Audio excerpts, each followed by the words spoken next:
meshkujt e femrat. Pra, organizmat padyshim ka nevojë, pra ne kur kalojmë, për shembull, në një adult mbi 35 vjeç, sidomos në femrat, ne themi që në çdo 5 vjeçar që kalojmë, metabolizmi ulet me 15 deri në 20% të tij. Çfarë do të thotë kjo? Kur unë kam përpara një person apo një grua, ajo thotë që unë ha të njëjtën sasi të ushqimit që kam ngrënë disa vite më parë, po tani marr peshë dhe më parë nuk merrja. Po, kjo është e vërtet, sepse organizmi duke i ngadalësuar proceset e veta, pra të gjitha proceset që kryen për të funksionuar, i ka ngadalësuar dhe energjia që i duhet është 15 deri në 20% më pak se i duhej më parë për të njëjtat veprime, kështu që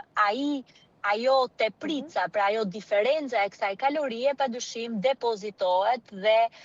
depozitohet në formën e indidjamor dhe ne e reflektojmë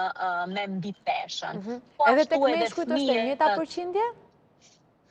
Padyshim edhe tek meshkujt është e njëjta përqindje, por meshkujt duke i pasur një masë muskulare më të madhe, kanë një harxhim të energjisë më të madhe dhe femrat në moshën e mesme futen dhe në një fazë të re të jetës, pas moshës 40-45 vjeçare fillon dhe periudha e perimenopauzës, e cila është një edhe loja hormonale ndryshon me periudhën më parë, kështu që e gjithë kjo e transformon organizmin në një ritëm tjetër të metabolizmit dhe ne pikërisht në moshën 40-45-50 vjeçare shikojmë një rritje të peshës më shumë tek femrat në raport me meshkujt. Kjo për sa i përket instalimit të menopauzës, por edhe se masa muskulare është më e vogël tek femrat në raport me meshkujt. Ajo që harxhon energji në organizëm janë muskujt. Pra muskujt janë ata që harxhojnë të gjithë energjinë që ne marrim, ndërsa masa diamore është ajo masa tembele, e cila